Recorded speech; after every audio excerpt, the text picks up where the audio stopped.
Many thousands of people will come out on the streets in the Raise the Roof demonstration because of the failure of your government to address the absolutely diabolical housing and homelessness crisis. But I have brought some of the people for whom this is literally a life and death matter for them. Deputy Batchik may not have been aware, but the residents she referred to from Tahney House, some of them are here, 35 families, have done nothing wrong, facing eviction by a landlord who's made a massive rent roll of about €750,000 of €1 million a year for all the years that they've been his tenants, now facing eviction and the possibility of being put out on the street. And they are scared, and that's why they are here. Also, in the gallery, residents from Rathmines Road, more than 20 families and individuals facing the prospect of eviction on grounds of sale. I've also brought with me residents from St Helens Court who have faced 4 years with the sword of eviction hanging over their neck by 2 different vulture funds trying to mass evict them. And this is important in terms of Tyrrellstown amendments and all the rest of it. Although they are still there, they now have an active eviction order against them, but even when they defeated the last 3 by attempts by the landlord to circumvent the Tyrrellstown Amendment, the fear, the stress, the anxiety led many of the tenants just to leave. They couldn't put up with the stress for them and their families. And honestly, the fear, the stress, the hardship that these people are suffering in the gallery is shocking.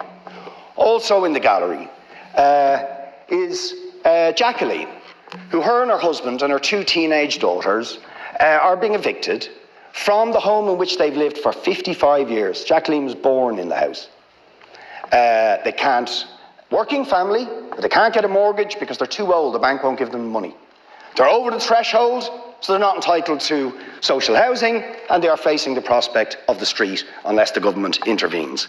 Also, Stella and her 2 daughters in Bray, facing eviction, where not only for where she lives, but also where she's self-employed from where she does her business.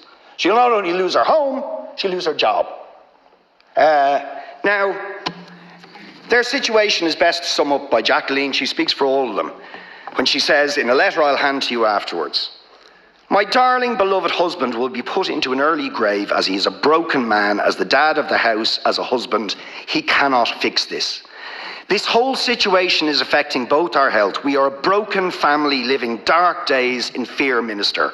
I need you to fix this, and I need you to fix this now." Thank you, Deputy. So the question for all of them is, will you use the €500 million you have not spent, allocated for housing, to buy the houses and the apartment blocks to prevent these families and individuals from being put into homeless and end the suffering, the hardship and the trauma that them and their families are suffering, and indeed many others are suffering also? Thank you very much. Taoiseach. First of all, as I said to Deputy Batchik, the government has brought in a range of legal measures to protect tenants insofar as we possibly can.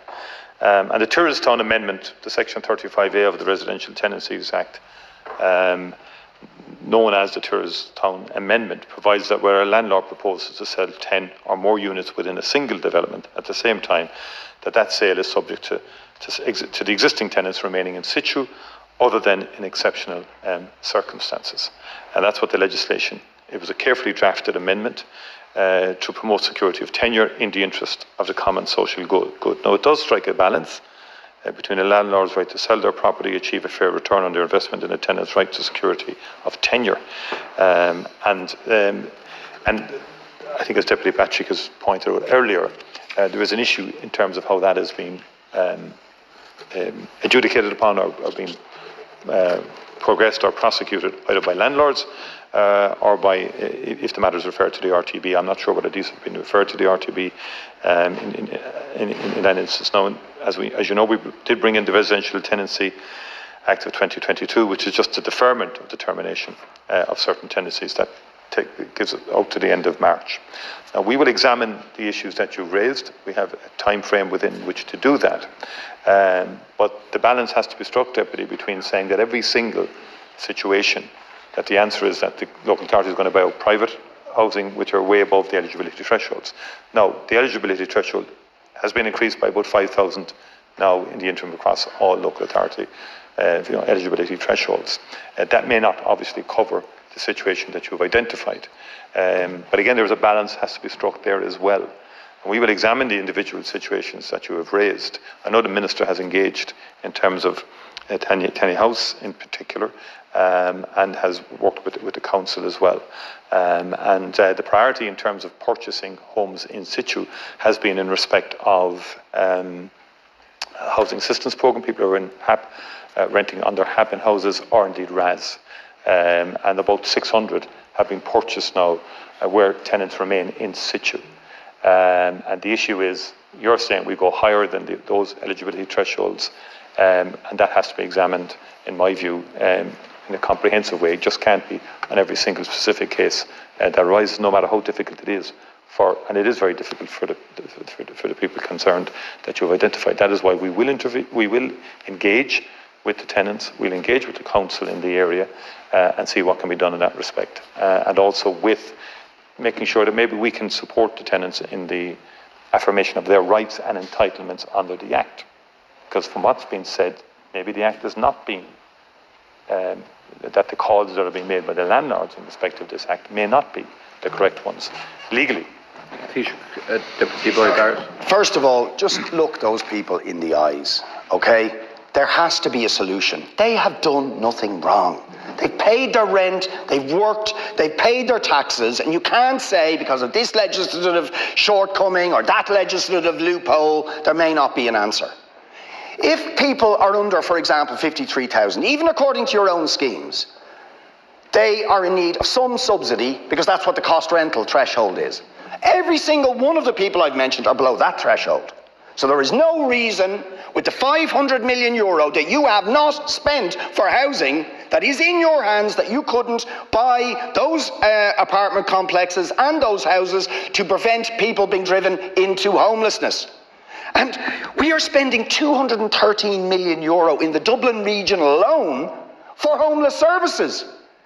So you can keep spending money on people in desperate emergency accommodation, or you could buy those houses and those people will be paying rent to the state, and you will be saving them the suffering, the hardship, the trauma that they are now feeling. Give them hope, Taoiseach. You have the money. There's nothing to stop you doing this.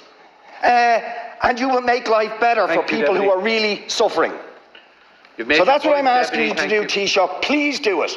Please do it for these people. They do not deserve to be put through what they are being put through at the moment. Thank you. Taoiseach. Well, again, I thank the Deputy for raising the issue. I've said to the Deputy that, and I will engage with the Minister on this, that we will, and the Minister has engaged in respect of, certainly in Tenney House, I think that you raised with him, and he said here in the House that he engaged with you on it, and he's engaged with the Council on this.